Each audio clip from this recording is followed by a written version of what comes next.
6, 5, 4, 3, 2, 1. You'll never have the sacred stone. Oh, this you crazy mother...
Hello, hello, hello. Hopefully y'all can hear us and see us all right. This is Stephen Jensen and Jessi Davin. I'm in a little bit of a different setup here in my living room, so if I look like I'm kind of looking out in the distance, it's because I'm just looking at a different monitor. I've said it ad nauseum. People have heard me talk about it on other shows. Had a leak in my ceiling, so I'm actually just doing this from a different room, mainly so I can keep an eye on it in case it happens to get worse. But outside of that, everything else is all good. Can't wait to go to GCW this weekend. But we're here to mainly talk about AEW Revolution, and Jessi was there live in the house in Orlando, Florida. So, as always, before we get started, super chats and donations, always much appreciated. We'll make sure to get your comment, statement, all that stuff will pop up on the screen. We'll answer your questions, read out your statements, your comments. There is a donation link in the description below as well. It works just like a super chat. So we always appreciate that stuff. If you want to be a part of the show and guarantee that we read your stuff out, answer your stuff, super chats and donations. Jessi, how you doing today? Doing good. Getting my pick line out next week. Exciting stuff. One more week of TPM. As Stephen knows, as they just called me and were being mean to me, they were like, one more week.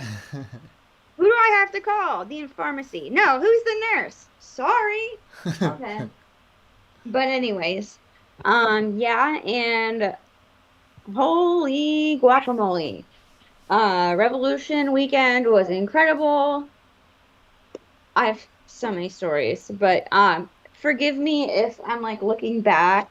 My little baby, it's just me and her today, so I'm trying to keep her occupied.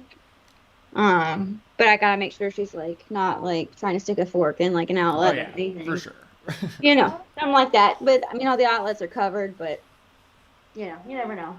So yeah, I'm doing good. Other than that, hey, Throwback. Just saw a super chat coming through from you. Appreciate that, buddy. As always, I'll read it once it actually hits the screen here. I have such a weird setup today. I have like I can do it. Yeah. If you don't mind reading it, Jessi. It says, and thank you so much, Throwback. With Ziggler now the new NXT champion. Do you see him coming out of Stand and Deliver as the champion and possibly defending it at Mania? It's WWE after all. Much love, guys. Thank you for being awesome. Throwback. I'm not gonna lie, I didn't watch NXT when he won the championship. But it's definitely interesting because of what they're doing with Braun Breaker. I don't really know. I don't really know what's going on. I think it's interesting. Good for Dolph Ziggler. I mean, congrats, bro. Screams transitional champion to me, but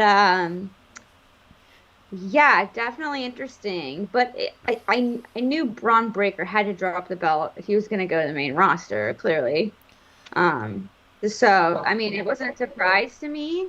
I kind of dig it, honestly. I kind of dig it. I really wish that they would go with like Dolph would just go all in with the like I'm on the main roster, you guys are developed, like just really kind of like go in on like how like NXT 2.0 was like less than and all that, but then again he gets the championship, so but then he could be like I'm better than you, look how easy I beat your like top guy and blah blah blah, and then like he could just kick his ass or whatever. I don't know. What do you think? Yeah, I think that Braun Breaker's going to beat him for the title at Stand and Deliver. I think he's going to get it right back. Oh, you did? Yeah, I think that I think the main reason they did this was like to try to get interest in this show because it's at like 11 in the afternoon on one of the WrestleMania nights. I think like WrestleMania night 1. No one Really? cares about this show. There's all these other shows happening Mania weekend, and I think that they're trying to just like create some sort of buzz around like, okay, Ziggler versus Braun Breaker, I think to them is a more Ziggler's thing that sellable, people know. right? Yeah. And then Braun Breaker, I think, will just beat him straight up to get the title back. Uh-huh. I'm not completely sold that he's going to be on Raw full time, but me and Jeremy talked Yeah. about it yesterday a little bit, where I think that Girl. I think it's possible that they bring up Braun Breaker and have him on Raw this early. I know that he had the tag match this past Monday. Well, but- he got booed. They debuted him on Raw in Columbus, Ohio, Mhm. and he's a Michigan Wolverine. Like, they didn't think about that for a second? No, I doubt that they thought of that at all, especially No. because he's not a Michigan Wolverine. His dad and his uncle Yeah. are. He went to Kennesaw State University like 10 minutes from where I live here in Atlanta. Well, still, the history is there. But But you don't bring out someone with ties to Ann Arbor and Columbus, Ohio, and expect it to go over well. he's gonna be just like a giant litmus test of like, does Yes. NXT 2.0 the vision that they have for it, like, are they gonna actually treat him better? Like now that like Vince has a hand in his progression Right. from the very start versus these like indie guys that Triple H was getting and then Vince was changing. Like, Yeah. um, Well, even Tony Khan admitted at the press conference that he thinks what NXT is now is better for WWE. unquestionably for Yeah, what they're and trying to do, yeah. Exactly, because like, what's the point of having, like, because every single time someone got called up from NXT, it was so disappointing because you knew that they would be buried immediately, or their character would be ruined. So I'm really hoping that this like brings back that excitement that we would feel like when someone would debut, like a Shinsuke or a Kevin Owens or not so much a Sami Zayn anymore, or like an Asuka or a Sasha Banks or something like that. Like, Yeah, it's just different. That's a whole other conversation though about like developmental Yeah. and all that, because I've talked about that a lot too. Just like they're not, if they're not going to hire indie wrestlers, and a lot of the indie wrestlers don't want to go there anyways at this point. Like they're kind of in a position where they're forced to do things this way, and I think in their minds, if they find one Roman Reigns out of 1,000 random people at the Performance Center, like, it's a win for them. oh, absolutely. I mean, I disagree with that, but I think that's what they're essentially just hoping for. In a perfect scenario, you'd have hundreds of Roman Reigns, but I think that they have Braun Breaker, like that's like their guy that they've definitely chosen. But it's gonna My water. She spilled my water. but yeah, I couldn't see you moving. I see it now though. But yeah, I mean, just I am interested to see if Braun Breaker has success, it's gonna be definitely a motivating thing, I think, for the other people that are in NXT 2.0. But he also might wind up being an outlier because like he's the one guy who's been chosen by NXT 2.0 so far. Like, what happens to like the next few people that they kind of choose, and does it work or not? That's kind of what That will be the true test, because it seems like Braun Breaker is like the first test, but it's like, okay, so you have him, now what? right Now how do you put up your next star? I think that's going to be like the truth. Yeah, and how far they really go with Braun Breaker and how quickly. Like, will they make on Yeah. Raw or SmackDown? Like, will they make him like?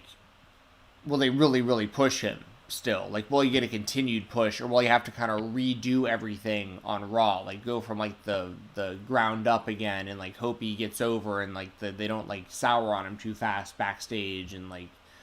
I Right. don't know. Well, I will say this though: Braun Breaker came across better on Raw than Karrion Kross ever did on Raw. So like, at least that's Yeah. something. I feel Positive. like King Cross was set to lose the minute he debuted, though. Well, I mean, when he lost to Jeff Hardy in like 5 minutes, and Right. like with like a roll up, it was like, oh damn, like Uh, yeah, the writing was on the wall for sure. yeah.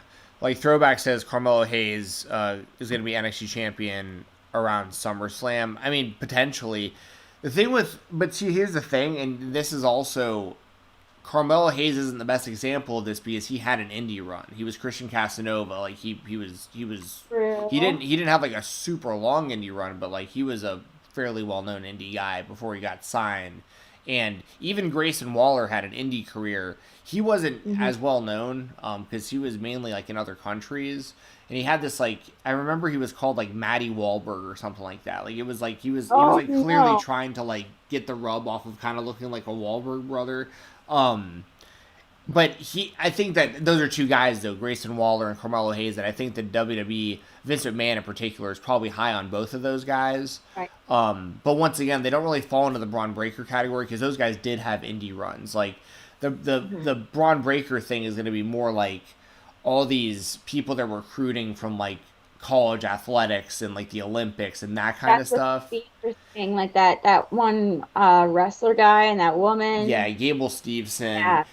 Gable Stevenson. That's right. And he's also one that's like also an outlier because he has an Olympic gold medal and like he's known in the combat sports world already. Like so you can push him a lot quicker than just like a random just like a Ronda PC. Rousey, kind of like they have that recognition already for their accomplishments outside of WWE that make them seem more credible in the ring. 100%. And I mean, Kurt Angle like took to pro wrestling so fast that if Gable Steveson can do anything even close to that, he'll be successful. So I guess really what I'm talking about is this next group of like people that they find like college football players that like don't go pro or whoever like unknown athletes that aren't wrestlers. Yeah, like the next recruiting class. Yeah. So yeah, but that was a great question, Throwback. Yeah. We really appreciate it, man. If y'all have any more questions, we'll make sure to answer the super chats as they come in. We really appreciate it. All right, so Revolution, Jessi, tell us about your experience being there live. Yeah, so I sat with the media, which was actually kind of nice because like everyone there has to like remain professional, and I'm just sitting there like, well, we were like in like the last row, which was actually really nice because that meant I could stand up. I like that personally. I like being able to stand. Yeah. And so it was perfect. So I was able to stand and stuff, and the Revolution itself, oh my God, it was so much fun live. A memory I will cherish forever is the Adam chants that were happening. There was like, let's go Adam, Adam sucks, fight for Adam. Let's see. What else was there? This is Adam instead of this is awesome. Oh God, they were hilarious chants. And that was really fun. Like the whole card was amazing. And to me, I mean, obviously there was like William Regal, he showed up. And Swerve, had like a contract signing. But other than that, there were no big there wasn't like a big Daniel Bryan and Adam Cole kind of thing. There wasn't a John Moxley, there wasn't a I don't know who else, like a Sting or something. There was no like giant surprise. And I think that's one of the major criticisms of AEW is that they kind of live off of those surprise reveal moments. And this show proved to me that they can tell a story and tell it well. particularly with the CM Punk MJF match and Wardlow finally turning. Um, and, just with everything else, like every single match on this card, to me, delivered. Um, I would have liked to have seen a different result with the women's championship match. However, knowing where it's going to go, I'm okay with it. Yeah. So there was not, the only thing that like really sucked was seeing Orange Cassidy get hurt. That was kind of scary. Yeah. He was clearly hurt, and you could tell that Danhausen was, because he came out, you could totally tell Danhausen came out with the ring crew and went under the ring. And when Orange Cassidy got hurt on the side, Aubrey's out there and she's like, calling audibles, she's telling everybody. And then she goes under the ring, or I think it was Bryce maybe went under the ring and told Danhausen to come out and do something, like, because it was like Orange Cassidy's like on the floor, like writhing in pain. Yeah. Yeah, that was after Keith Lee like yeeted him out of the ring. Yeah, and they didn't catch him. Yeah, people were giving, I mean, like, he didn't catch him, but Keith Lee also chucked him over those people. It wasn't like it was all on it was everybody's fault. It wasn't just on the people who didn't catch him. Because I saw the people who didn't catch him getting a lot of shit for it. Yeah, there was a lot of things that went wrong. Yeah, like there was no event. Keith Lee chucked him. Orange Cassidy jumped far. They were standing a little too close, but thought they were in the right spot. I mean, it was just that's on everybody. That isn't like that was on and you know what? I loved. At least he got that badass spot with a ladder where he like did like a pull up. Oh my god, that was so cool. I tell you what, there were so many times during this show where I was like, holy cow, that was creative. I was like, there were some really cool creative spots during this. Yeah. Like, as a person that was there live, I don't know if it came across well on TV, but the crowd was lit. Yeah. Like, the crowd hot all night. It definitely came across, at least most of the show. Some of it, people were complaining about certain parts, but at the same time, like, it's hard when it's a long show like that with 12 matches or whatever, and like they're so good, all these matches, so like you're constantly having to kind of get up and go down and get up and go to every now and then. Like you can't just like keep the same level of hypeness for 3 hours straight. Like it's just not possible. Right. Well, and here's the thing, a lot of us like especially like in the media section and everything, the arena had horrible reception. And usually the media will get like a Wi-Fi thing, but there was no like private Wi-Fi for the media. So everyone in like the media section had to like go outside to tweet or like go outside to like send anything. So like it was kind of nice for me. Like I was upset. Sure, I was like, I can't really do my job, which was like tweeting. But I was like, well, at least I get to enjoy the show, Yeah. So I just kind of tweeted a little bit, and then when I had to like go out to like go to the bathroom or do my TPN things tweeted. So there was like that too. I feel like a lot of people were kind of like freaking out about that, but honestly, for a show that had 12 matches on it, it flew by. I was like, oh my god, we only have one match left. I was like, we only have one match left. What the? It was like, because and none of them were really as short as I thought, I mean, the Hook match, given, but still. When even that was a little longer than, like, him just getting, it wasn't just, like, out there just squashing, I mean, he did squash QT, but, like, it was at least a few minutes long, Right, but it was so fun from beginning to end that I was not sitting there, like, okay, which match is next, like, going through it, you know what I mean? I wasn't, like, sitting there holding the playbill and going, okay, which song's next, okay, whatever. It was like, I didn't want it to end. It's like, when it ended, I was sad. Yeah, no, I was the same way. Like, me, my brother, and my friend Hughes, like, he was always over for AEW. We were all watching it, and that was one of those things where, like, after every match, it was like, we knew the show was, like, hours long, but, like, we were, like, it was still moving fast for what we were getting. Like, it didn't feel like it was a long show at all. Like, it was, I thought the pacing of it was actually done pretty damn well.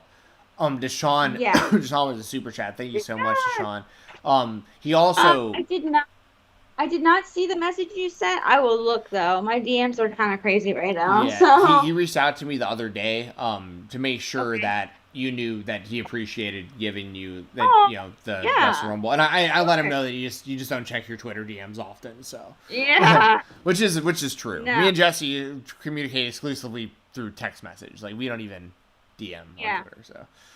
Like we rarely DM each other, and then we're like, oh boy. But Deshaun, thank you so much as always, man. It says, "Hey And Steven, thank hey you. Jesse, how are you? The show was amazing. Also, I hope you saw the DM I sent you, Jesse, which that was what the DM was Do about. not. I will check for it though. I saw in the regular chat, he also said that by the way, if you see me looking this direction, it's because I have my chat like over to the left of me today. It says he foolishly picked Lee over Wardlow for the ladder match, and it blew his ticket for us to Rumble. I did the same thing.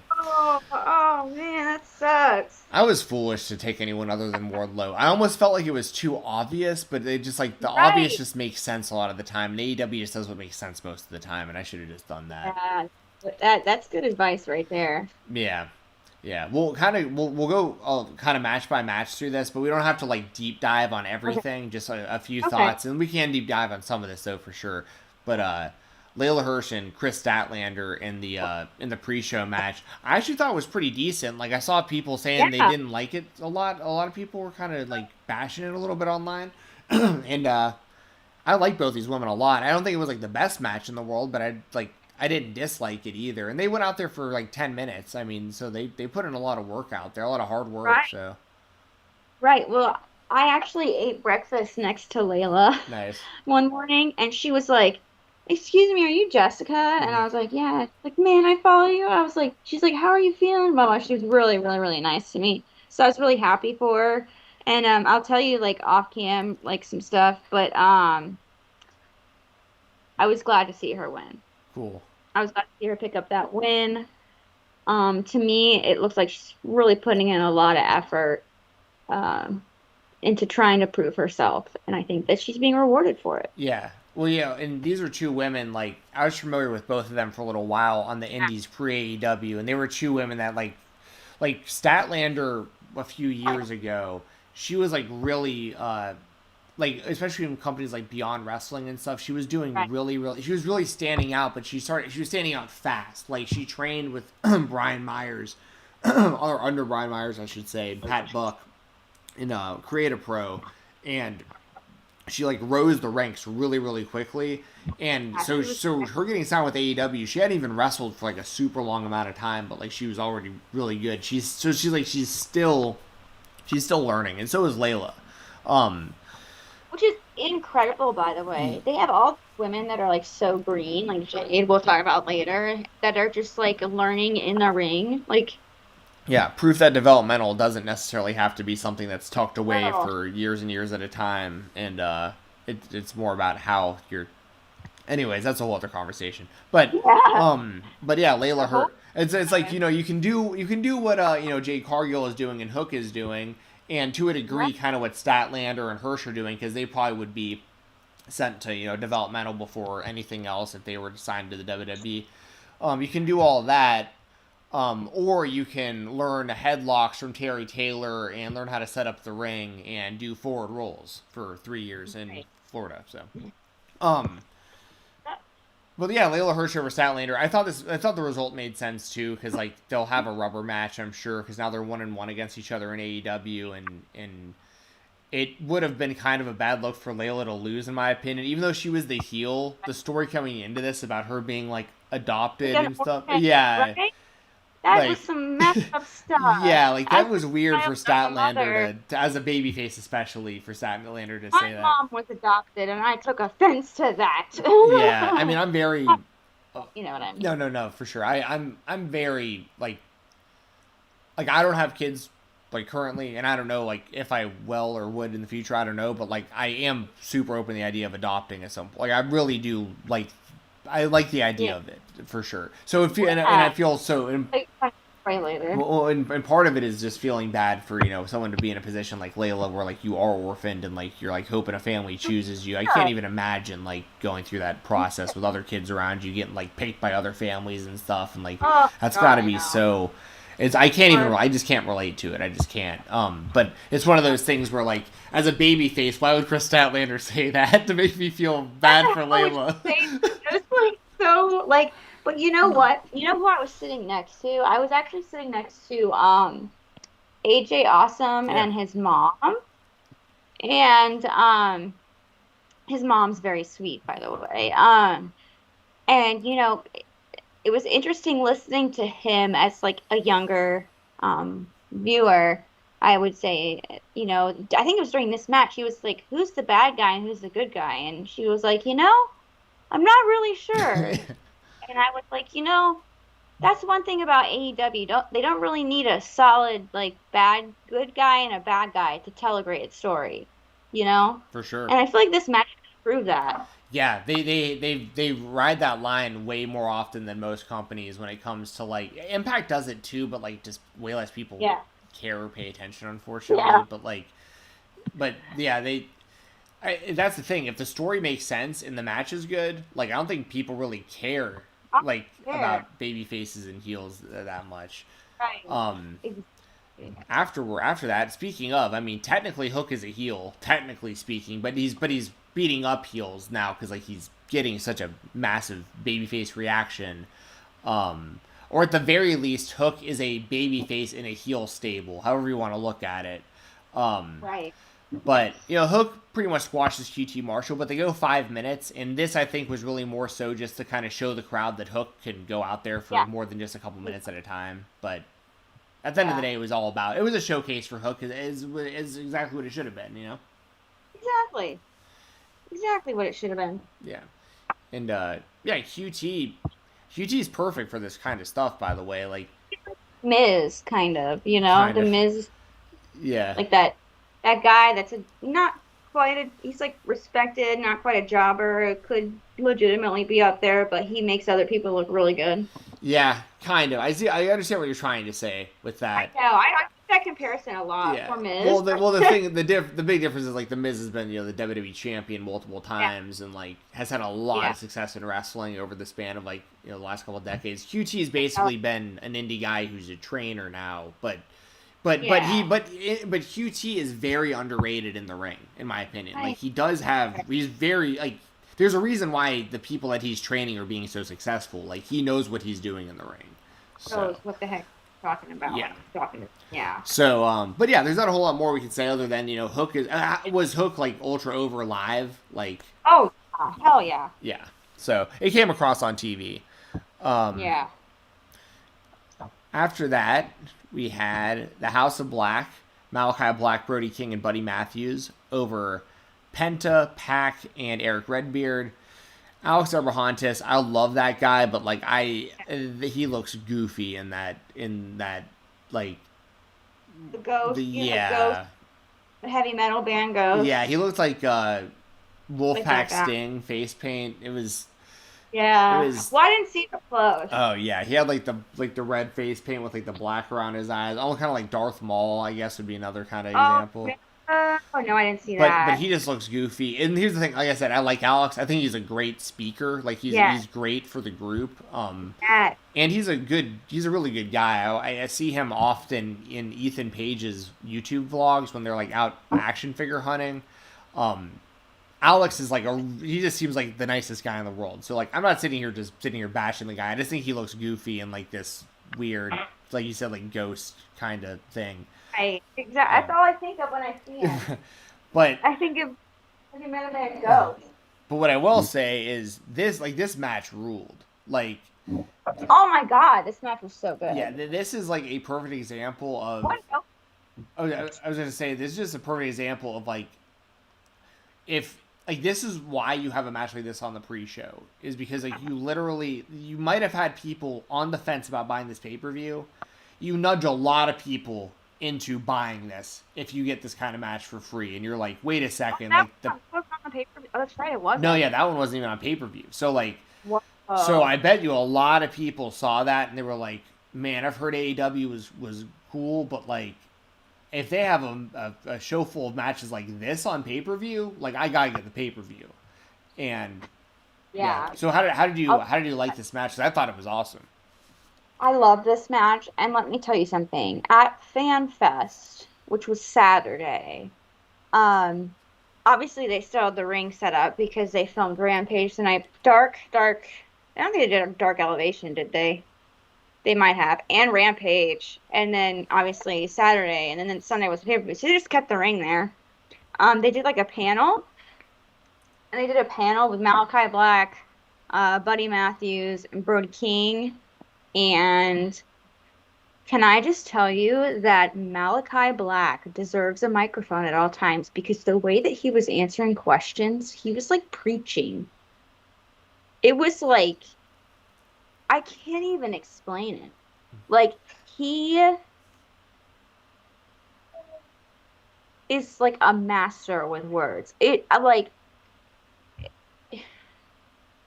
Just to be able to improvise what he was saying and stay in character so well. Like, people were asking, like, who would you like in the sale? Who would you like to see? Who do you want to beat up next? And he'd be like, well, that question is for you because we do this for you. And you guys like violence. You live for the violence. So you tell me, who should we go after next? Like something like stuff like, I mean, he was just like, and even someone asked him like about his shoes, like where he got his shoes, and he said, let me tell you this. We may have a king, but in my household, we have a queen. And my queen does a lot of things. These shoes are from the queen. It was like beautiful, just the way he was talking. And I was like, holy cow, this guy's amazing. And just living for the gimmick. The black mist was cool. Oh my God, my child is destroying a tissue box right now. But no, this was a great match. How could it not have been? It was super fun live. Went over, like I said, crowd was super hot for it.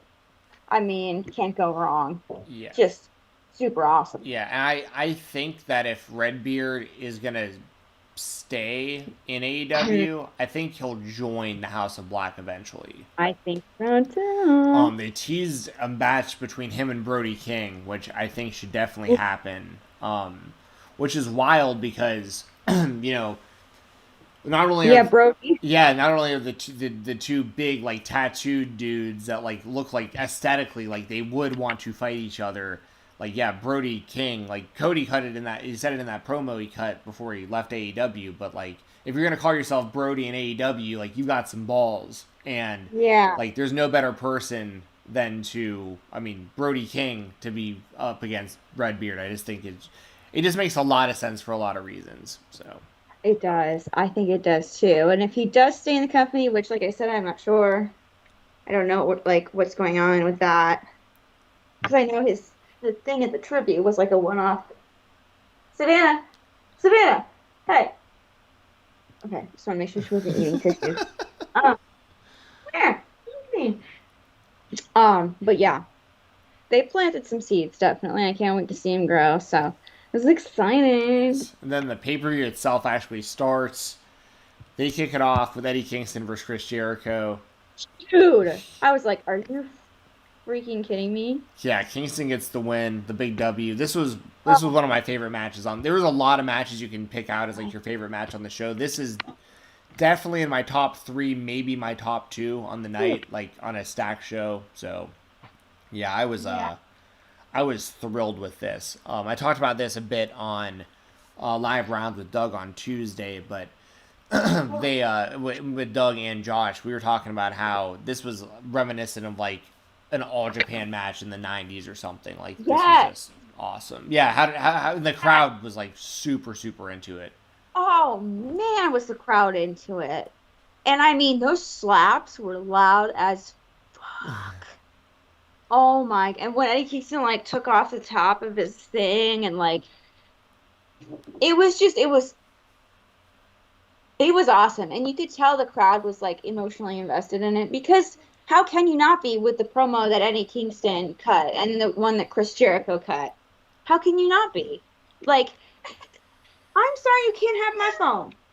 Fine, here. Anyways, uh, it was a great match, and just the way that like everyone was begging for Chris Jericho to tap out. And like he kept going this and this. It's like, come on, and he finally did. Oh God, it was great.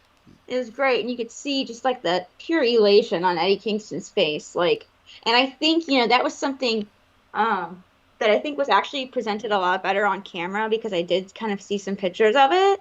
Because I think in the moment everyone in the crowd was just like really really happy celebrating, and we weren't really paying attention to like his immediate reaction after that, but to see that afterwards and to be a part of that crowd, it's magical. I mean, that's all you can say. It was magical. Yeah, this was awesome. Yeah, like you said, he tapped out to the stretch plum, which is like a definitive finish. Like Kingston straight up beat Jericho. Jericho has no excuses, and also massive shout out to Chris Jericho. People know I'm a huge fan of his. He's like my favorite wrestler ever. But like, looks great. He gets a lot of shit, and I get some people don't like him outside of the ring, and I understand, but I don't think that people can. Like, I don't like seeing people turn on people. Like I see it happen sometimes where like Chris Jericho went for about 30 years, like almost literally 30 years of being like a beloved figure in wrestling. He was the guy in WCW, well, even ECW before that. He was pushed heavily in ECW, but then in WCW, it was like he was the guy that, like, for whatever reason, they wouldn't give that big Goldberg match to, and they wouldn't elevate up the card, and he wound up, leaving to go to WWF. And he's in the same kind of position where, like, he's just, like, right below being, like, the main guy or, like, one of the main guys, but, like, he's kind of in the mix. But fans, real wrestling fans, were, like, really, really behind him for so long. And then he got a lot of success, and finally became the champion and all that stuff. And then he goes to New Japan and everyone blows everyone's tits off. Everyone's like, Jericho's going to New Japan to wrestle Kenny Omega. This is insane. And then over the last probably like 6 months or so, maybe a year, it feels like all these people just like turned on him. They're like, he's fat, he's unmotivated, he's no good. What did he do? He freaking leans out, dude. Well, that's what I was getting to. Yeah, he's in great shape now. Like, you can't, like, amazing shape now. Yeah, so like, and part of it was intentional. He's talked about it so many times where like he put on weight when he went to Japan because the people in Japan are generally smaller. So he wanted to be this like big American gaijin heel wrestler, and so it'd be like more believable when he was like bullying other wrestlers that were smaller than him that he was like this big guy. And he just kind of stayed that way because he could. Like, he did the Painmaker stuff and the Le Champion stuff and all that. But now, like, that ship is sailing. The Inner Circle is broken up. This new stuff is happening with the Jericho Appreciation Society. And he's like he does over and over and over again. He's pivoting and reinventing himself. Yeah, which is what he's done his entire career. So like there was like the fat Jericho phase, but like so what? It's not, he didn't suck. Like he was just different, and now he's going back to being better in the ring again. And so I mean, that man constantly evolves to stay relevant. Yeah, it's incredible. Yeah, it's the reason, one of the main reasons he's been a success in wrestling for literally over 3 decades. Yeah. I mean, and Eddie Kingston, he is so ultra over that he needed this win and he got this win, and Jericho foreshadowed his heel turn that did fully happen on Wednesday by not shaking his hand. And like, I thought everything about this was awesome. The match was awesome. The story was awesome. The result was awesome. Like, once again, even though like Jericho is my guy, I'm fully capable of recognizing like when it's the right idea to have certain people beat other people. Like, this was definitely the right move to have Kingston beat Jericho. So, so yeah, I can't say enough good things about that. I thought that was awesome. Oh yeah, I loved it. What an opening match. Yes. And then they rolled right in to Jurassic Express versus Red Dragon versus the Young Bucks. Jurassic Express retain the tag team titles. Give me your thoughts on this one, because this one was insane also. This was I'm actually I just recorded it. They in Being the Elite, they zoomed in on our section really like for a second, and I'm like going like this because I was just like unapologetically every single entrance I was dancing. Um, but oh my God, this match was so fun. There was just like so much going on. And I mean, we'll get into it with the other one, the Sting one and all that. But I mean, once again, Young Bucks are always money on pay-per-view. And you know what? Jungle Boy and Luchasaurus have delivered. I was a bit hesitant and critical of their tag team championship run, but at this point, it's been fantastic. And they've proven themselves worthy of the tag team championships. And they've held them to the level that they are. I feel like the Young Bucks and Kenny Omega and Hangman Page, they kind of elevated these tag team titles to be as prestigious as they are. And when Jungle Boy and Luchasaurus, and I guess was it Christian Cage, I guess? And Marco Stunt hadn't been there. Yeah, Marco hasn't been there since they won the titles. Yeah. Yeah. It was definitely a difficult not burden to carry, a difficult, legacy to carry. And they've done it. They've done it. And it's been incredible. And it's been awesome. And they had an awesome match on Rampage, too. And so this was fun. Like I said, there were so many creative spots. It was fun. It was quick. That finish I was like, whoa, what? Because there was just so much going on. It was a little hard for us to see the stuff going on the outside of the ring. Especially when it was like on the hard cam side, you just couldn't see anything. Right. But this was tons of fun. Again. Yeah, this match ruled. I was surprised Jurassic Express retained because like this would be an easy way to get the belts off of them if they wanted to. But clearly they don't want to take the belts off them right now. So and I'm fine. I'm totally fine with that. And it's interesting because, we're going to get Adam Cole and Red Dragon versus Hangman and most likely the Young Bucks, right. Which is very, very, very interesting for a lot of reasons. So they're going to continue on the Red Dragon and Young Bucks feuding thing beyond this. And Jurassic Express is going to keep carrying the tag titles and just keep having banger matches. And the end goal, I'm assuming, is going to be Christian will probably eventually be the one to cost them the titles or something like that. And we'll probably get Christian and Jungle Boy. And Jungle Boy will win that feud and then go on to be a major player as a singles guy in the company. Something. Well, I hope him and Luchasaurus stay aligned, but they both kind of have their own stuff going on. But who's that? Luchasaurus and Jungle Boy. Yeah, well, the thing is with them, they could both be singles competitors easily. Exactly. Especially Jungle Boy. Exactly. So yeah, I thought this match ruled as well. I mean, just banger after banger on this show. After that, they follow up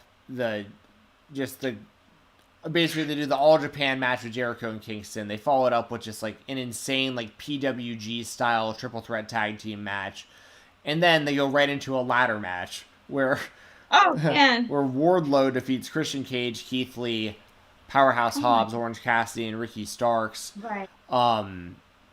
We talked about it a little bit before, but my favorite spot of the entire night was Orange Cassidy going backwards up the ladder. And if he would have won the match like that, I would have really marked out. He would have loved it. And he also tried the spot where they were pyramid, they were set up like a pyramid. And he tried to climb. At one point, Ricky Starks, right at the end of the match, Ricky Starks got powerbombed really bad on the top of his head, back of his neck by Wardlow, right onto that ladder. That was definitely some sort of misstep. He was on that ladder for quite a while after the match. I believe it. Yeah, that looked rough. And then we've talked already about Orange Cassidy, getting hurt when he got chucked out of the ring and didn't get caught, and just unfortunate. But yeah, there was the spot Keith Lee and Powerhouse Hobbs went off the entrance stage through the tables, and they also set up what looks like will probably be Powerhouse Hobbs and Keith Lee feud, which I think would be awesome. Yeah. Awesome. So anything else you want to add to your thoughts on this match and or like the response for Wardlow getting the win? Wardlow winning. Okay, so Wardlow was insanely over because I think everyone in the crowd knew once Wardlow won that something was going to happen in the Punk match. So that, I mean, Wardlow was over. We were all chanting his name as he was grabbing the ring and stuff like that, the big Sonic ring. I should clarify. Yes. For me, when Orange Cassidy got hurt, I did get distracted by that. I was kind of worried. Because I mean, the trainers were on him. I didn't really know what was going on. I had seen, you know, him get thrown, but I didn't replay it for us or anything. And I was like, oh my God, like I was really scared. I mean, he was on the ground for a long time and like just rising in pain, and it was really scary. Woo. And then Ricky Starks afterwards. But he seemed okay. They both walked out under their own power. So that kind of took it out for me a little bit. But then Danhausen got like one of the biggest pops of the night, by the way. Can I just say, even though the spot like wasn't probably what they planned, Danhausen definitely got one of the biggest pops of the night. So other than the injuries, it was really, really fun. It was a lot. One of the ladders like bent. And like poor Keith Lee is like sitting there trying to balance it, and I was like, oh. So but it was amazingly creative. Again, amazingly creative. Yeah, just another just great match, and Wardlow winning makes a lot of sense. I mean, Oh, it definitely absolutely. made the most sense. Oh, we got a little wrestling fan. After that, we had Jade Cargill retain the TBS Championship over Ty Conti. This match went about 7 minutes long, and in my opinion, this was Jade Cargill's best match of her career so far. Yeah. Everyone knows I'm a big Jade fan. I'm a big Jade supporter. Like I recognize and I have the patience and the foresight to see like what she will eventually probably become in this company. I think she's going to be a massive star for them. Like, not just in wrestling, but, like, on a mainstream level. She has a lot of potential to be a big mainstream star, too, I think. And we're watching her literally learn in front of our eyes. And this match, granted, like, Conti is a very, very good opponent for her to have this kind of match with, so it's credit to both of them. But, like, Jade Cargill's best two matches of her career have been against Tay Conti and Anna Jay. And Tay Conti and Anna Jay both have they're both fairly new themselves. Like, so that just kind of goes to show, once again, the developmental process in AEW. They're finding ways to really highlight the strengths of who they have, and like teach and hide their weaknesses, and like teach them along the way in front of people.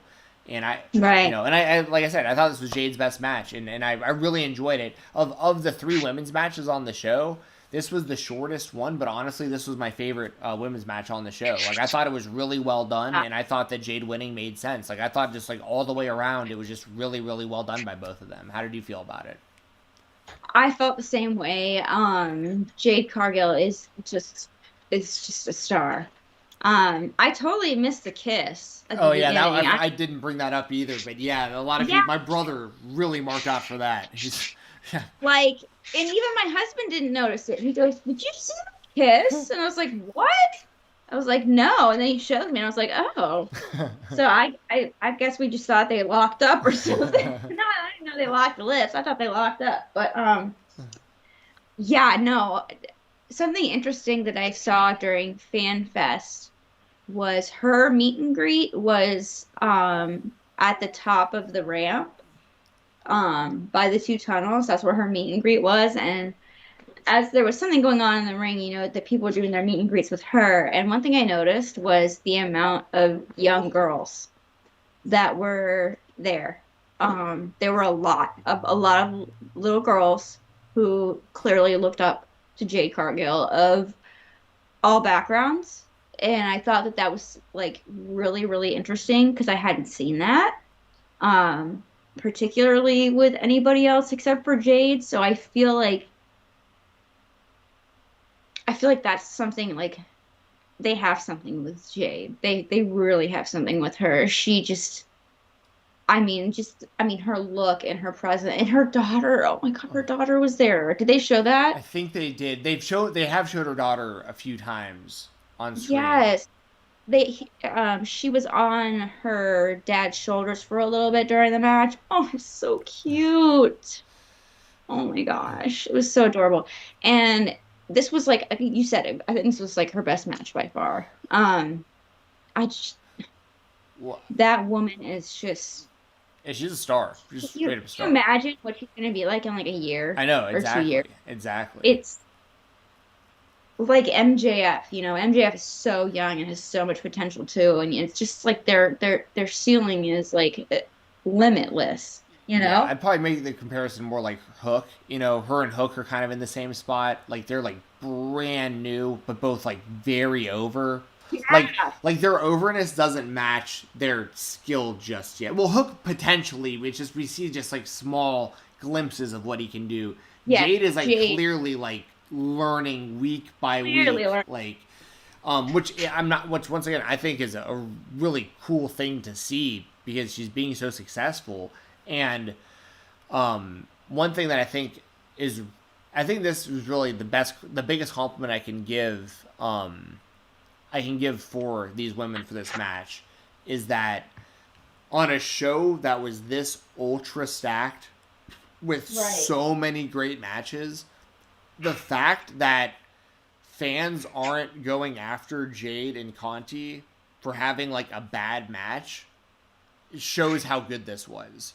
Because it'd be really easy to like pinpoint like, but because the match wasn't bad, like the match was good, so like it wasn't out. And the reason I say that is because like they were put in like a sink or swim position here, like Really, especially after that ladder match. well, yeah, I mean, we're talking Jericho Kingston, triple threat tag, ladder match, this, and then CM Punk MJF. And people have nothing bad to say about Jade and Conti, which is like, that's Yes, awesome for them.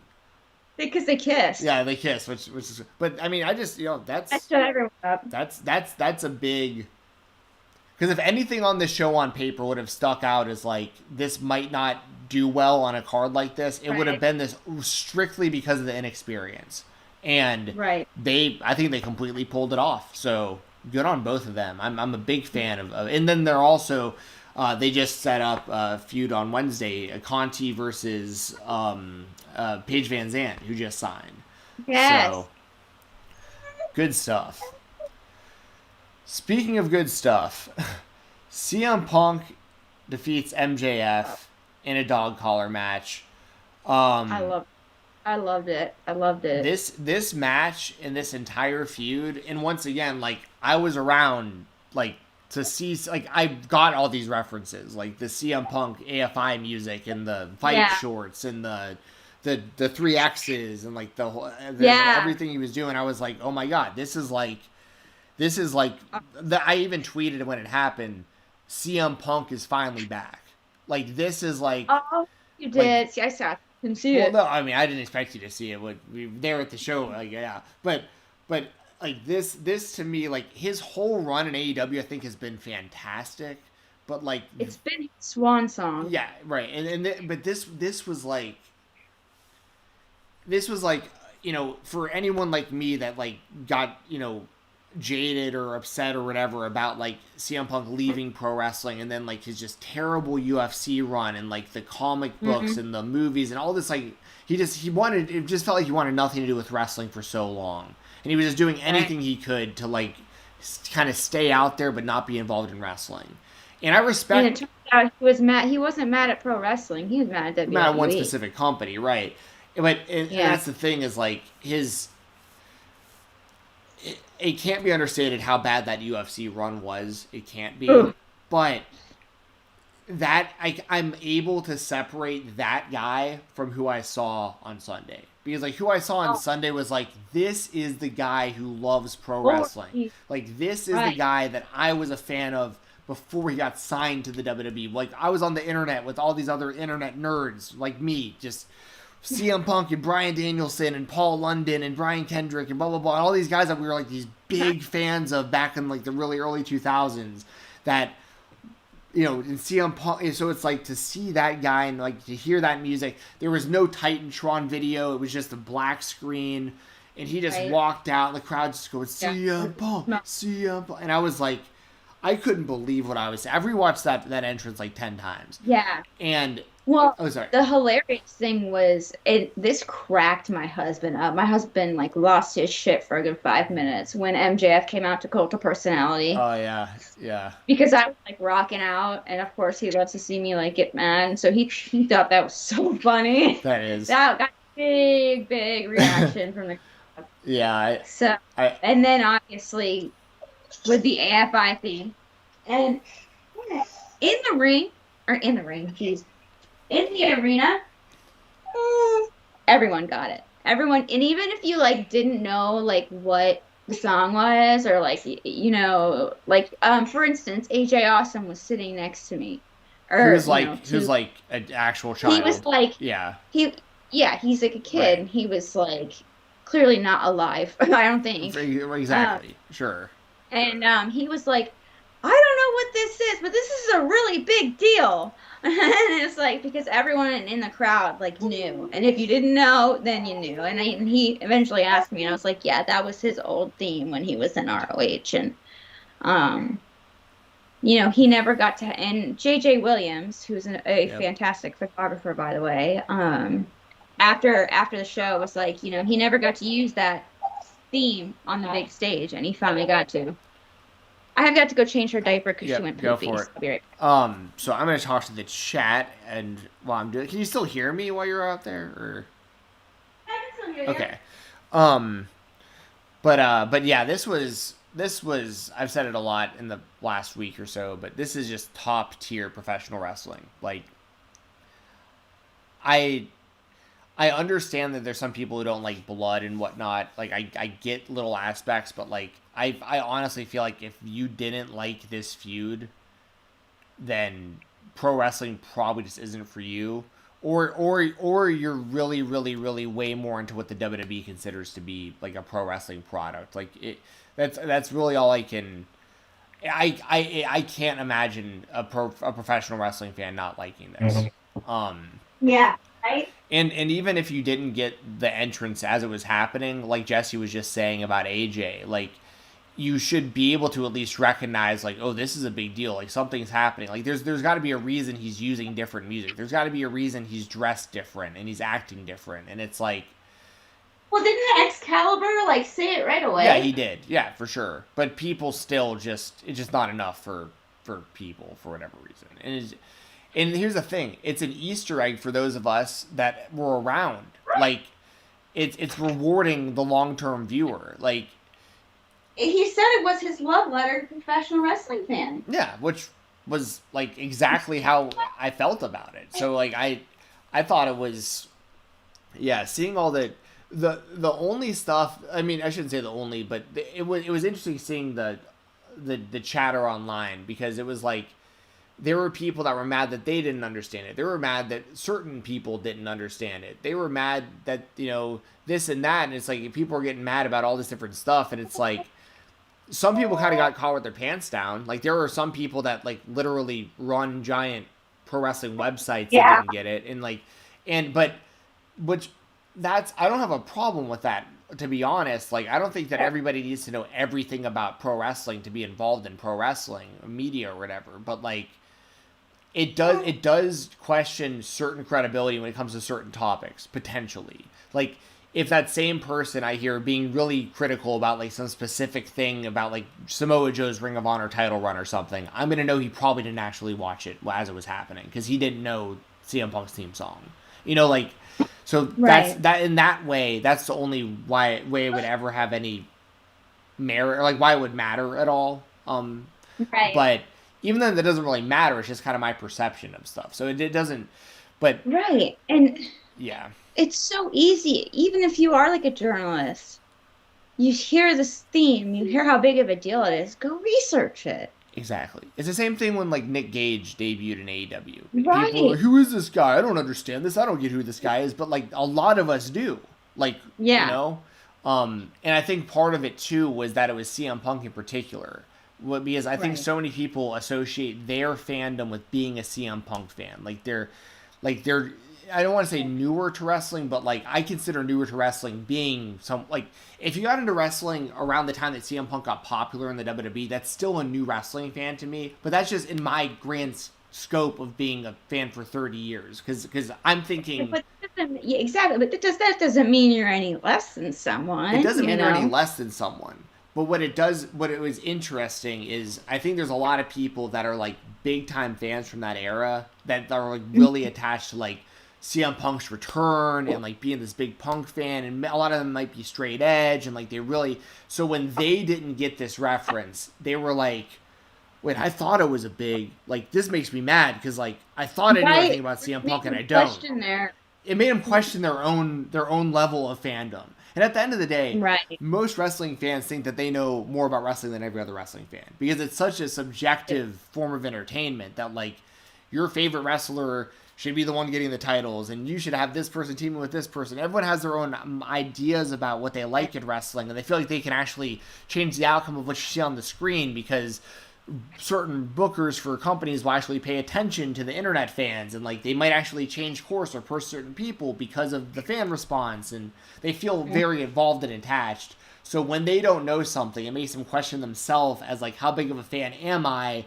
And sometimes it just you just get kind of caught with your pants down when you're if you're somebody out there that has a lot of really strong opinions on pro wrestling, but then like you didn't know what this was, it just makes me kind of be like, okay, well, I don't know how credible you're going to be the next time you have a really huge take on something that maybe that you might not have even been around to know about. So Right. It's like sit down, my man. yeah, exactly. Or But once again, like that said, if you were to ask me something that happened in like the 1970s in wrestling, there's a good chance I'm not going to know what you're talking about because I was born in 1988 and most of my fandom is from like the early 90s to now. So you know, I'm not. You know what I'm saying? Like, it isn't one of those things where, like, I think everyone needs to know everything. It's just, you know, I won't claim, like, here's the thing. You'll never catch me tweeting about, like, an era of wrestling that I wasn't there. I mean, I could have an opinion on it retroactively, but this also happens in MMA. I used to get, I don't want to name names and stuff, but, like, there was a time when, like, I had to deal with people in MMA media that were so new to MMA media that like they didn't understand like how big certain people were to the sport before they got into it. Really? It's really hard to explain, but like I would get in like fights with people basically over like Tito Ortiz was super, super important to the UFC. Like, super important. Yeah. He was, like, the only quote-unquote star they had when they couldn't even get on television. Like, he was their draw for years. And Tim Sylvia was a similar guy in a similar boat to that. But, like, if you got into MMA after their peaks, really most of what you saw was people clowning on them because, like, their performance declined and, like, outside of the octagon stuff. And now there's stars that are way bigger than they ever were. And, but, like, it's hard to put context into that or real, because, like, if you weren't there to live through it, it's hard to retroactively go back and watch a lot of this stuff. You can still go back and watch it. You can still be a fan, but, like, it is a different experience than somebody who lived through it. Right. In the moment is a different experience than retroactively. Exactly. So at the end of the day, it's one of those things like I could go back and watch wrestling from like the 70s and appreciate and give my opinion of like what I like and what I didn't like. But I think the opinion matters more, in just my personal opinion. I think someone else's opinion who was around for that lived through it, that has their opinion on it, it just carries a little more weight because they experienced it as it happened in that time, and it's just a different perspective. And this is probably like a horrible comparison, and I'm sorry to bring it up, but it's like trying. For me, like, our babysitter was, like, 1 year old during 9/11. So trying to explain to her, like, what it was like in the moment. Yes. I mean, it's just something like I'll never understand, when Kennedy got shot. Like, I mean, I can watch all the history things I want on it, but I'll never understand that true feeling in the moment. She'll never understand, which makes me feel so old, by the way. Um, she'll never understand like the fear and the panic that everyone felt, and because you know what, it was in real time, and I know obviously that's like a horrible comparison, but it's just something. It's kind of along the same lines. No. I think that's actually a comparison that makes a lot of sense, though. You know what I mean? Yeah, it's like you can only you can only describe so much because emotion is so much a part of it. 100%. Like say like Y2K. Right. If you were born after the year 2000, there's a lot of people probably don't even know that it happened, and because it Right. didn't. But like the whole But the whole like everyone get everything, get your Y2K emergency kit. yeah, like there's people like getting bomb shelters ready and buying all the canned goods and like Right. and We had like a little box. right, and it was a big thing, like prepare yourself for the year 2000 and Yeah. and but like if you were born after that, like if you were to look back at that, you'd be like, this is the silliest, Dumb, stupidest, yeah. like how dumb are these people? You just make fun of it, but like living through it, it was like an actual concern for a lot of people because we did not Right. know what was I going to mean, happen when all the clocks Yeah, reset. because you know what we did. I remember watching Australia celebrate the millennium because they celebrated it before us. And once we figured out like they were okay and Yes. like everyone was okay, I was like, all right, we're good. Yep, and I still remember I was in Destin, Florida, with my family shit. and like our neighborhood, and I got strep throat, and I was super sick, No. and we were sitting there watching it, and I was like, "This is the end of the world. Like, I'm sick, and this is terrible, and like, damn." But what we all watched was Australia. You said right, and Yeah. we saw like other parts of the world where like it had already happened, and we were like, "Oh, okay, we're gonna be fine." But like it was an actual concern. Like, but our whole point once again And is like that's when if you my didn't live parents through went through 2 beer kegs. it. No, I'm not kidding. um. But yeah. Greg, make sure to check your DMs for Greg Cherry. I just saw his comment about possibly doing an appearance with him. Cool. All right. Greg's good. That's for me. Okay. Hashtag Thanks. Greg Cherry for Quizzlemania. I did the hashtag thing. But once again, CM Punk MJF, top tier pro wrestling in my opinion. Just incredible. Wardlow giving the ring to CM Punk, I will say, was a huge pop. Got a Wardlow chance after. Like, oh my god, that was like the crowd like erupted. Yes. What's wrong? Yeah. Everything about that. Yeah, but I'm glad you brought that up. The Wardlow turn added to this as well. Even just the way he did it, where it was like, it's like, he came out, he knew, like, week after week, he didn't want to do all the things he did to CM Punk. He was just taking orders from MJF. And when he finally just put the ring down for CM Punk, basically just saying, like, just knock this dude out. Like, that was cool. But yeah, I loved everything about the entire feud from start to finish. I love their first match where MJF won. I love that CM Punk got announced as the Second City Saint for this match. Like it was all just a major throwback. So, and it was perfect. Like if you're gonna do something like this was the feud, this was the match, the dog collar match. It all just made so much sense.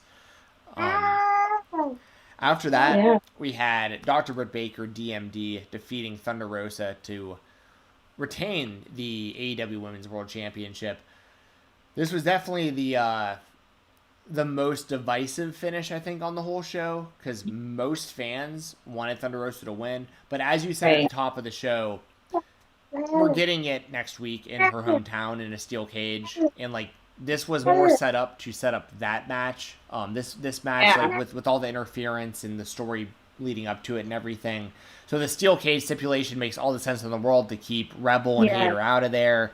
But I'll say this, and you may disagree, and it's okay if you do, but I saw a lot of people online that were like mad at AEW for putting this match on after CM Punk versus MJF.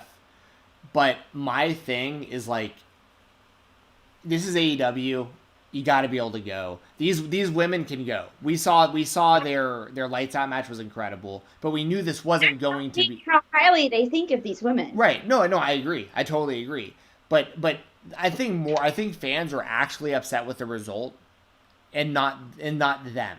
But they're making it. But I've seen a lot of fans that are like, AEW just out here mistreating the women again, putting them in a position where they can't win, and it's like, what else do you do on a show like this? Like, Right. what do? You put them on after Sting and Darby go out there and tear the joint down. You put them on after Wardlow's massive pops. You put them out there after. And here's the other thing about this: no one's complaining about Jade and Conti. As we were just saying, they were sandwiched between a ladder match and CM Punk and MJF, and no one's complaining about their match. But a lot of people are complaining about Dr. Britt Baker and Thunder Rosa. So, once again, I think Thunder Rosa is one of the best wrestlers in the company. Yeah. I think Britt Baker is one of the most over. Like, I don't think she's the best in the ring, but I think she's good in the ring. No. And her overness makes up for what she may lack in the ring. And we've seen the two of them put on one of the best matches in AEW history before. So we know that they're capable. Like you just said, it's one of those things where, like, no matter what was after CM Punk or MJF, people were going to be like, oh, of course you put that after it. But with this match, it would not have mattered where on the show this was. It was a stacked show, and this match just didn't hit the way that it needed to hit. And that's, it's not Tony Khan being a sexist. I'm sorry. No. Like, there was 3 women's matches on this pay-per-view, by the way. Once, you know what I mean? Right. 1 on the pre-show, 2 on the main show. But once again, if anyone's going to complain about that specifically, what in the world would you remove, and what would you add? Right. To just where would you put it? Exactly. Where would you put it? Yeah, it makes no sense. Yeah. Well, here's the thing about this match.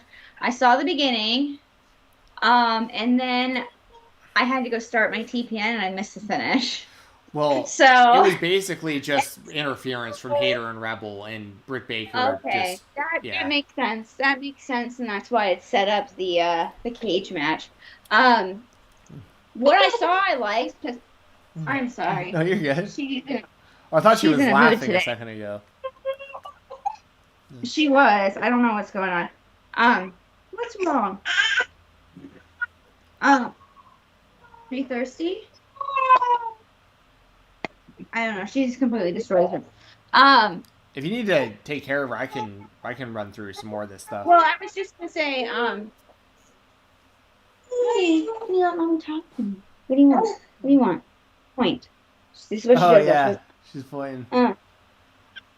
It's incredible how much she looks like Scarlett. I say that every time, but like. Yeah. Here, you move that. Ooh, what's that? After the show, Thunder Rosa came up to me and asked me for a picture and like told me how inspirational I was. It was really awesome. That's incredible. Yeah, she like hyped me up and just was really sweet. So I can't wait to see her win it. But like I said, I had to go start my TPN and I didn't want to start it like in the arena, like in my seat, because I was worried they would think I was like about to go set off a bomb or something. Right.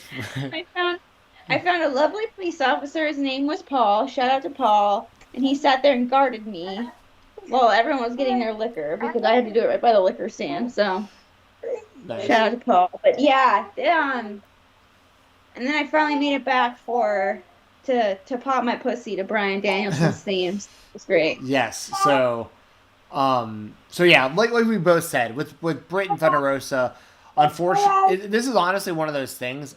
It just straight up like just didn't even have to happen at the pay-per-view because like if Thunder Rosa was gonna win anyways next week, like you could have just held off till next week and just had her just beat her. But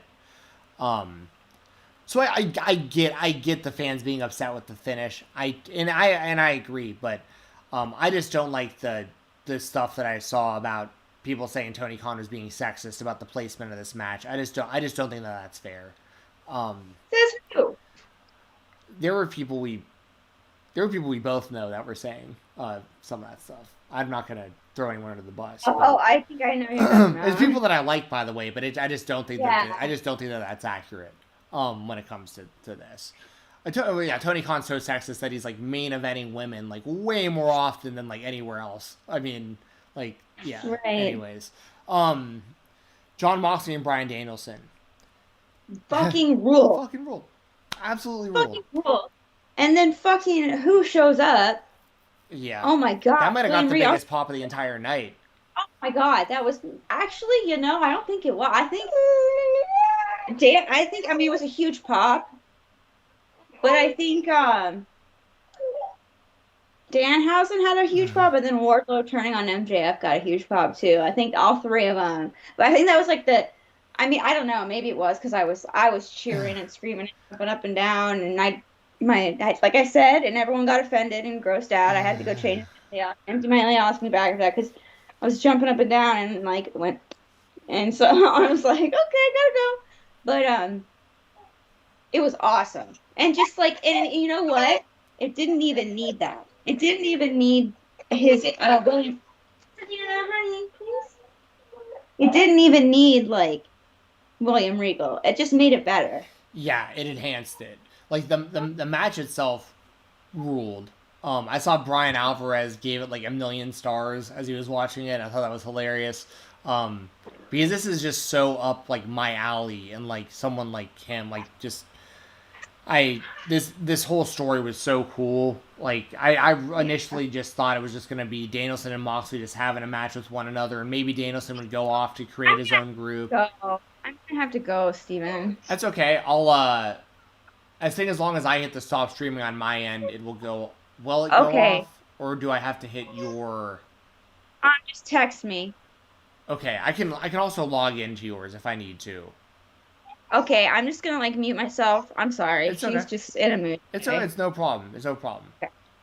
But I will say the Sting match, that was the one that was like super crazy. There was so much going on. Like at once, like Sting was jumping off into the crowd, and Sammy was suplexing people through tables, and then Hangman and Adam had a great match with the Adam chants. That was hilarious. It ruled. So I gotta go. I'm Yeah, sorry. no problem. No problem. You can log off Skype, and I'll just finish the show up. See you, Jessi. So we were lucky to get Jessi for most of the show today. Obviously she has more important stuff that, you know, we got to take care of the kids, of course. So I'll finish up just some more thoughts on this. I did do full reviews on the live rounds show that I do with Doug. We had our buddy Josh, aka Truth Slayer, on there. That's on the RVD Tito for Life YouTube channel if you want to check that out. If you want just like more deep dive on this stuff. But as I said, the Moxley and Danielson match I thought was incredible. Just the fact that like I thought it was just going to be like this one-off match, and maybe Danielson would go off to start his own stable with like Moriarty, Garcia, Yuta, those kind of guys. And instead, I love the finish of the match because, you know, you had Moxley pin Danielson, but Danielson didn't look like he was fully pinned, so he had a reason to be upset with the finish. And then they kept fighting each other after the match. That's what brought out William Regal. Regal basically plays the father figure to both of these guys, slaps them both in the face and makes them shake hands. And now we have a stable starting where William Regal is managing Bryan Danielson and Jon Moxley as like a tag team, like an alliance. And I'd imagine they'll start recruiting people. I definitely thought Daniel Garcia was going to be a part of this. He joined that new Jericho Appreciation Society, which I thought was interesting. But I do love 2.0 being with Jericho. So we'll see where that all goes. But I do think they got to at least get Moriarty involved with this. But anyways, love the stable, love the match, love Regal being there, and just how over he was just really, really cool to see. I first saw him when he was Lord Steven Regal back in the WCW days, so it's cool hearing people calling him Lord Regal again. As Jessi mentioned, that 6-man Tornado Tag Team match, that was complete insanity. Watching Sammy Guevara hit Isaiah Cassidy with that Spanish fly off of the the entrance ramp or whatever. Sting doing the New Jack dive off the balcony through all those tables. That was the biggest markout moment I had all show. Like, I stood up off my couch and was like doing laps around. I was doing victory laps around my living room. When Sting did that jump. So yeah, this was awesome. And then of course, Matt Hardy got booted out of the AHFO on Wednesday after this loss at the pay-per-view, and Jeff Hardy, of course, debuted on Wednesday for AEW, and the Hardy Boys have reunited in All Elite Wrestling, which is awesome.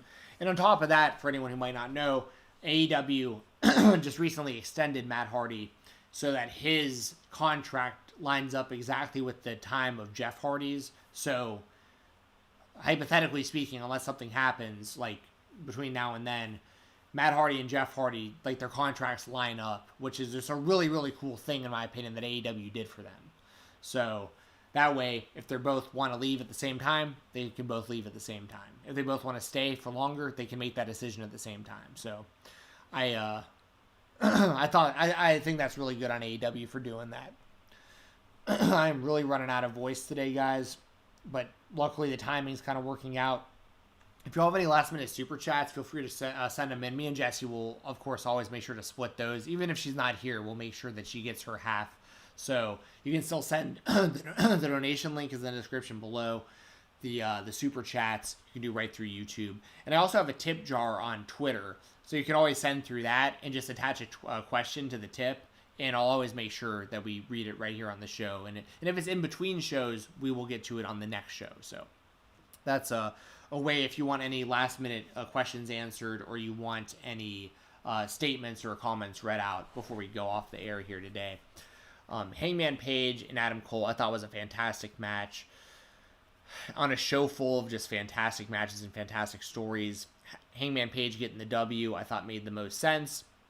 I like that Adam Cole looked so good in the match, though. Like, there was multiple times. Like, when I go into a match like this, when I am pretty confident of the result, like, I was like 99% sure Hangman Page was going to retain the title here. But Adam Cole did a really good job of making you feel like there was a chance that he was going to win a few times. And that's really the best I can ask for with a match with, a fairly predictable result. But I thought the match itself was really, really, really damn good. And yeah, Hangman retains, and I'm hoping they go CM Punk versus Hangman for the title next. Personally, I hope that's the direction they go. That said, my match of the night is CM Punk and MJF. That is one of the best feuds I have seen maybe ever in wrestling. And I think it's not even technically over, because I think there is potential still for, down the line, a heel CM Punk as the champion in AEW, and MJF being the one guy who can, like, out-heel CM Punk. And, like, maybe at the end of the day, MJF does win this feud. It's just down the line, and it's MJF winning the AEW World title from CM Punk. I think that'd be pretty fantastic if they wind up doing that. But even if they don't, I trust AEW. I trust their process. I trust their booking. And I love their long-term stories and their matches and the payoffs. So I would say my favorite match of the night was CM Punk vs. MJF. My second favorite, a close runner-up, I'm going to go with Eddie Kingston versus Chris Jericho. I love that match. Call me biased if you want to, being a Jericho fan. Call me biased if you want to, being a Kingston fan. But I thought that match was perfect for what it needed to be, and the right guy won. So that said, I'm about to get out of here. I'm really losing my voice. If y'all want to subscribe, please subscribe to the channel. Please make sure to follow myself and Jessi Davin on Twitter. I'm at FightTalk_. She's at Jessi the Buckeye. Shout out to our sponsors. First with my brother Brian Jensen. Check him out on Instagram at BoxingATL, BoxingATL. He's a personal trainer. He's a boxing instructor. He can help you with a wide variety of things. If you need to lose weight, get in better shape. If you want to learn self-defense, if you want to be a pro or amateur boxer, kickboxer, MMA fighter, anything in combat sports. If you have a neurological issue, he specializes in people with like Parkinson's, MS, dystonia, a whole bunch of neurological stuff that he can really, really help you with. Dexterity-wise, flexibility-wise. I mean, he's the go-to guy for so many different things. So hit him up on Instagram at BoxingATL, BoxingATL. If you're in the Atlanta, Georgia area, he'll meet you up in person. If you're anywhere else in the world, he can help you through Skype, Zoom calls, all that kind of stuff. So get a knockout workout without getting knocked out. Hit up Brian Jensen at BoxingATL on Instagram right now. Shout out also to Music City Toys and Collectibles. They are the place to be for action figures, autographs, memorabilia, DVDs, anything that has to do with pro wrestling. They got you covered. They're nice people. They give you fair business. They have a retail location at 101 West Main Street in Watertown, Tennessee, and they have a website, musiccitytoys.biz. Their social media is the best place to really stay involved with what they do. check them out on all social media at Music City Toys. And over there at Music City Toys on Facebook, they do live sales as well, live auctions and stuff. So it's a lot of fun. Get involved. So shout out again to Music City Toys and Collectibles. I have something to give away from them too. It's just I'm looking for the right time to do it, but I do have a really cool prize that I do want to give away sometime soon from Music City Toys and Collectibles. And last but never least, shout out to WrestleRumble.com. WrestleRumble.com, place to be for all fantasy pickup contests for professional wrestling. They have the WrestleMania pickup contest coming up soon, and they already have it open for the belt giveaway they're doing. They're giving away 3 replica and like commemorative belts. So check that out, WrestleRumble.com. Be sure to follow them on all social media at WrestleRumble to stay up to date with all their contests. Win some big prizes just for being a wrestling fan. Shout out to Unkind Esports, who sponsors me and Doug over at Live Rounds. Check them out at unkindesports.com and at Unkind Esports on social media. And you can use code FIGHTTALK, FIGHTTLK, all as one word, no spaces, on independentwrestling.tv or IWTV.live. I'll pull that up right here in this little box. IWTV currently has, I love pulling this up just to show you if my computer will run a little bit faster. I'm waiting. I want to show you how many, oh, there we go. Look at this. As of this recording, they have 6,195 events from 285 promotions available right now at your fingertips at independentwrestling.tv. So use code FIGHTTALK. Support, check it out. Much appreciated. For Jessi Davin, I am Stephen Jensen. Don't know when we'll be back next, but make sure you're following us on Twitter. We'll always put links out to let you know when we're going live. And if you're subscribed right here on YouTube, make sure to hit that bell for the notifications. And please hit the thumbs up if you haven't already. Like this video here. So y'all enjoy the rest of your day. Enjoy your weekend. I'll be at Game Changer Wrestling tomorrow in Atlanta, Georgia. So if you happen to be around and you see this, come up and say hi to me. I always love meeting people who are wrestling fans that enjoy any of my work. And maybe I'll get some interviews tomorrow too. Maybe do some audio interviews with whoever's around for GCW. But I'm really looking forward to the show. And yeah, I'll talk about that, I'm sure, all